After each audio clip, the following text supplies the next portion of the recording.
Au livre du prophète Jérémie, le Seigneur me parla et me dit : « Que vois-tu, Jérémie ?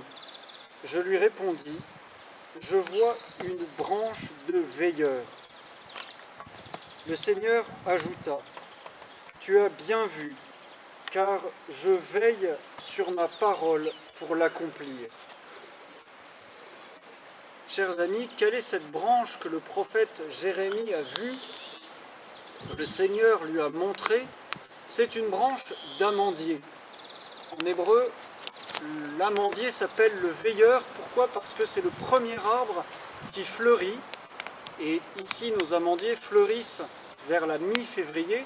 Et vous voyez qu'ils sont déjà chargés de leurs fruits, alors que nous sommes, aujourd'hui où nous tournons ces images, mi-avril, et que la plupart des arbres sont encore en floraison ou en fin de floraison.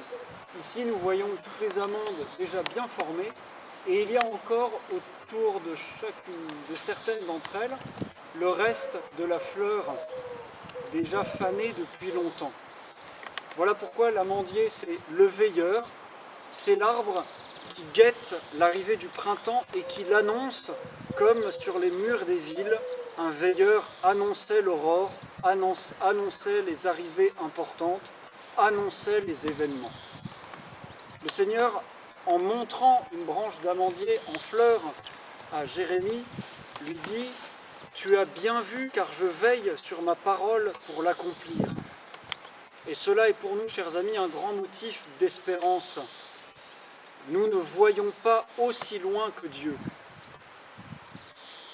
Nous ne voyons pas aussi bien que lui qui maîtrise l'ensemble du temps, qui maîtrise l'histoire, qui maîtrise notre vie.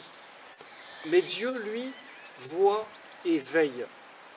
Alors lorsque nous sommes dans l'obscurité, lorsque nous avons l'impression que tous les bruits que nous entendons ne sont pas de veilleurs, mais de gens apeurés ou affolés, rappelons-nous la parole du Seigneur à Jérémie : « Je veille sur ma parole pour l'accomplir. Toi, tiens-toi ferme en ma présence, et avec ma parole, tu n'auras rien à craindre. »